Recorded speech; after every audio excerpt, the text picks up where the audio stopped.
Masih bersama kami di Presisi Utama. Upacara detik-detik proklamasi kemerdekaan Indonesia ke-80 Republik Indonesia di halaman Istana Merdeka berlangsung dengan lancar. Salah satu atraksi yang menonjol adalah beberapa jet tempur F-16 mengudara di langit Jakarta Pusat. Sedangkan Korpol Airut Bahar Kampolri turut terlibat dalam pawai udara bersama TNI. Helikopter milik Polri ini terlihat terbang di sekitar langit Istana Kepresidenan. Helikopter membawa bendera merah putih dan logo HUT ke-80 RI di bawahnya. Helikopter milik Kepolisian Negara Republik Indonesia atau Polri turut ambil bagian dalam parade udara memperingati hari ulang tahun ke-80 kemerdekaan Republik Indonesia di langit sekitar Istana Merdeka, Jakarta pada Sabtu 17 Agustus 2025. Dalam formasi terbang yang memukau, personil Ditpolut Korpol Airut Bahar Kampolri turut mengawal bendera 80 tahun kemerdekaan sebagai simbol peringatan 8 dekade kemerdekaan Indonesia. Aksi ini menjadi salah satu daya tarik utama dalam rangkaian upacara kenegaraan detik-detik proklamasi. Partisipasi helikopter Polri tidak hanya memperkuat sinergi antar instansi, namun juga menunjukkan kesiapan dan profesionalisme jajaran kepolisian dalam mendukung kegiatan nasional berskala besar.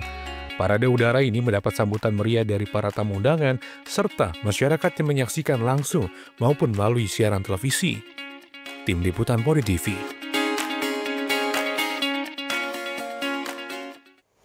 Banjir yang melanda wilayah Kecamatan Kahayan Hulu Utara menyebabkan ruas jalan penghubung antara Kecamatan Tewah dan Kahayan Hulu Utara di Desa Tumbang Pasangon tergenang air. Kondisi tersebut menimbulkan antrian panjang kendaraan dari dua arah. Pemirsa, personel Polsek Kahayan Hulu Utara, Polres Gunung Mas, menunjukkan dedikasi luar biasa yang melampaui tugas pokoknya. Momen humanis tersebut terjadi ketika seorang anggota polisi membantu menyeberangkan anak kecil dengan cara menggendong di tengah genangan air. Peristiwa ini terjadi di ruas jalan yang menghubungkan antara Kecamatan Tewah dengan Kecamatan Kahayan Hulu Utara, tepatnya di Desa Tumbang Pasangon. Dan berikut liputan selengkapnya. Seorang personel Polsek Kahayan Hulu Utara Polres Gunung Mas menunjukkan aksi humanis dengan membantu keluarga pengendara sepeda motor yang kesulitan menyeberang. Anak kecil yang dibawa pasangan pengendara tersebut digendong oleh petugas untuk melewati genangan, sementara kedua orang tuanya dapat lebih fokus mengendalikan kendaraan agar tetap aman melintasi banjir. Kehadiran personel kepolisian di lokasi bencana tidak hanya untuk mengatur arus lalu lintas, tetapi juga untuk memastikan keselamatan masyarakat, khususnya kelompok rentan seperti anak-anak. Aksi tersebut menjadi wujud nyata peran polisi sebagai pelindung, pengayom, dan pelayan masyarakat. Tindakan spontan itu mendapat simpati dari warga sekitar maupun pengguna jalan lain yang menyaksikan. Hingga kondisi kembali normal, personel Polsek Kahayan Hulu Utara tetap bersiaga di lokasi untuk memberikan rasa aman dan membantu masyarakat melintasi jalan yang tergenang.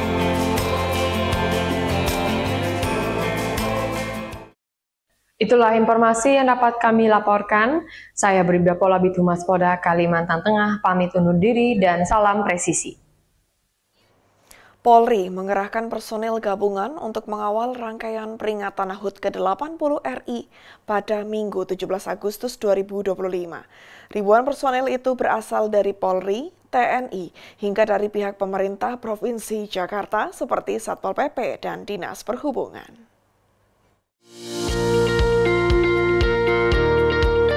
Operasi ini melibatkan 9.065 personil di lokasi-lokasi penting. Pengamanan ini difokuskan ke tempat-tempat upacara HUT ke-80 Republik Indonesia, yaitu Istana Negara, kawasan Monumen Nasional atau Monas, hingga tempat pesta rakyat. Pengamanan juga dikerahkan pada jalur-jalur yang akan dilintasi tamu VVIP dan tamu negara. Operasi ini akan mengedepankan kegiatan preemptif dan didukung keamanan untuk terciptanya situasi kamtipmas yang kondusif. Semua personil Polri agar proaktif dan responsif terhadap situasi yang ada. Korlantas Polri juga telah menyiapkan rekayasa lalu lintas yang bersifat situasional dalam perangkaian pengamanan ini. Pasalnya, pada peringatan ulang tahun kemerdekaan Indonesia ke-80 ini, diperkirakan akan ada peningkatan mobilitas di Jakarta. Berdasarkan proyeksi dari Polri, total ada sebanyak 400.000 warga yang akan hadir dalam serangkaian acara HUT ke-80 Republik Indonesia ini. Kegiatan yang akan digelar antara lain pidato kenegaraan, upacara nasional, kirap bendera, upacara detik-detik proklamasi, upacara penurunan bendera, dan pesta kembang api. Diperkirakan lebih dari 400.000 warga masyarakat akan hadir pada acara ini. Tim Liputan Polri TV. Ke informasi lainnya pemirsa, nekat mencuri kabel sepanjang 200 meter milik salah satu stasiun TV nasional.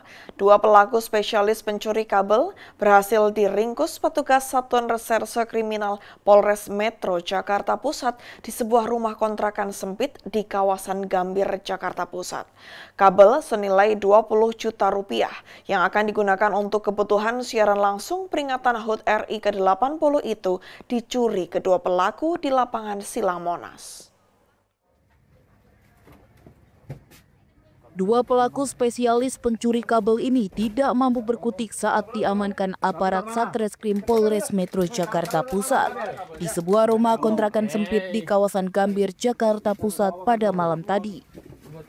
Keduanya ditangkap karena nekat mencuri rangkaian kabel tembaga sepanjang 200 meter milik salah satu stasiun TV nasional.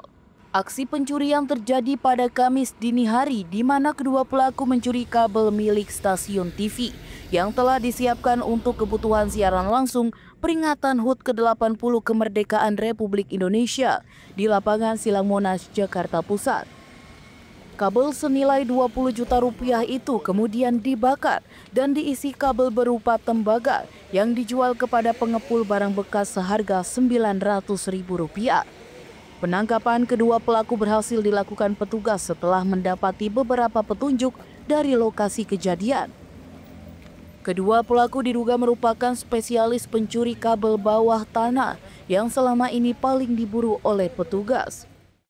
Dari salah satu TV nasional mengaku kehilangan kabel yang disiapkan untuk siaran 17 Agustus di sekitar Monas, Gambir. Jumlah kerugiannya kurang lebih 20 juta dihitung, panjang kabel 200 meter.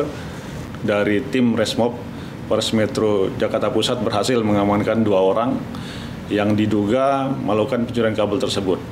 Jadi kabel tersebut diambil, dicuri pada pukul 4 tadi pagi dini hari. Terus kemudian mereka kupas, bakar dan dijual tembaganya ke pedagang besi bekas. Pelaku kita jerat dengan pasal 363 KUHP dengan ancaman hukuman maksimal 9 tahun penjara. Oke. Kamu dapat berapa jualan kabel? 900.000 bang. Dapat 900.000? Iya. Kamu dapat bagian berapa? 2,5 bang. Kamu kebagian berapa? 4,5. Yang lain bayar utang. Sisanya bayar utang. Utang siapa? Utang kita berdua. Berapa kali ngambil kabel udah? Baru 2 kali ini bang. 2 kali ini ya? Ini kamu tahu kabel apa yang kamu ambil ini? Nggak tahu. Akibat perbuatannya, kedua pelaku dijerat dengan pasal 363 KUHP tentang pencurian dengan ancaman hukuman 5 tahun penjara. Polisi juga masih melakukan penyelidikan mendalam guna mengungkap sindikat pencuri kabel lainnya. Dari Humas Polres Metro Jakarta Pusat melaporkan untuk Polri TV.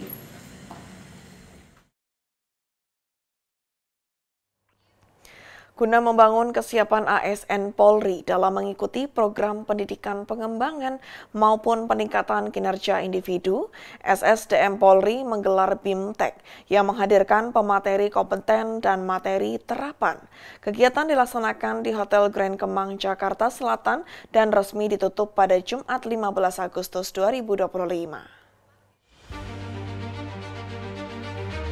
Bimbingan teknis tahunan ini resmi ditutup oleh Kabagrimdik PNS SSDM Polri, Kombes Pol Danu Agus Purnomo, didampingi para pejabat dan Kasubag SSDM Polri.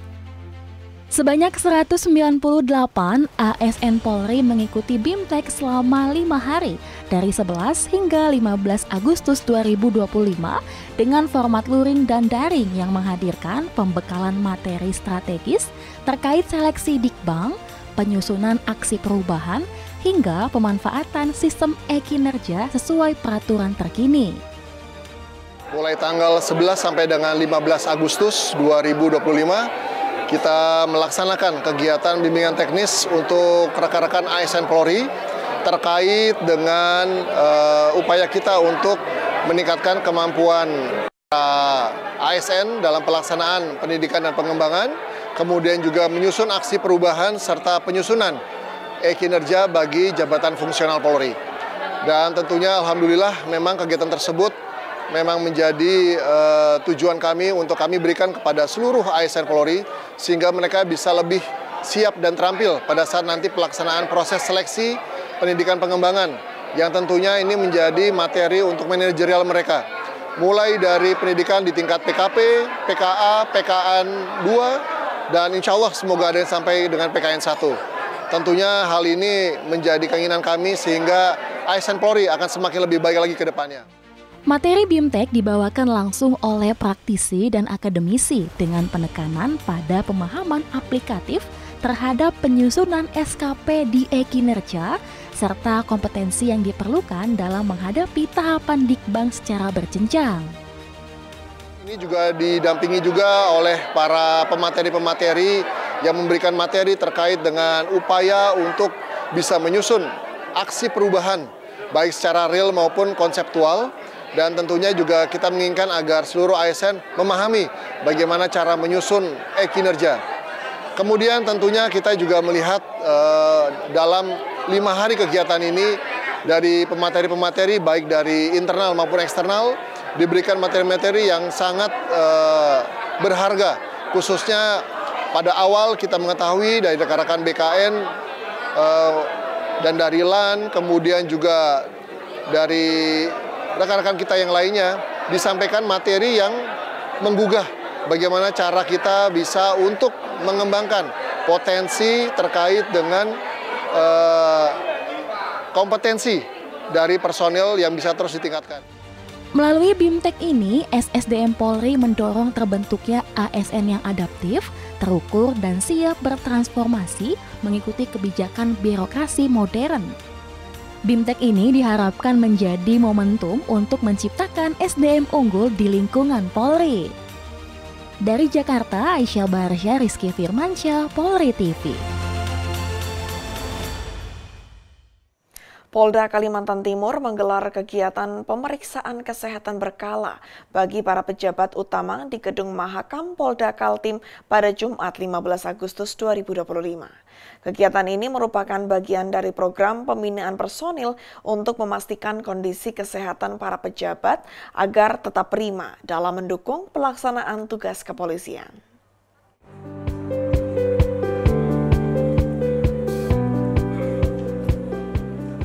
Hadir dalam kegiatan ini Kapolda Kalimantan Timur Irjen Pol Endar Priantoro, Wakapolda Kalimantan Timur Brigjen Pol Sabilul Alif, Irwasda Polda Kalimantan Timur, para pejabat utama Polda Kalimantan Timur, penata kebijakan Kapolri Madya tingkat 3, para AKM tingkat 3 Itwasda, Karumkit Bayangkara tingkat 2 Balikpapan, serta Kapolresta Balikpapan.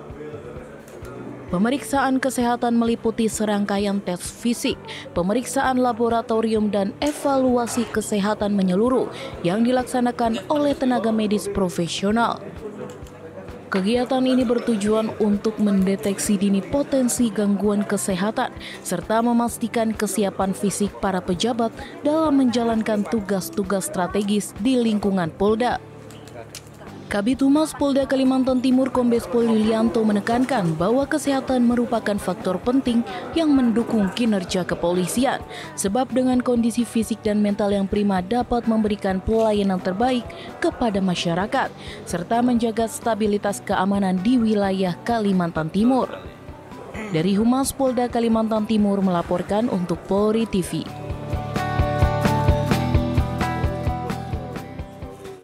Pemirsa, kami akan segera kembali usai jeda berikut ini.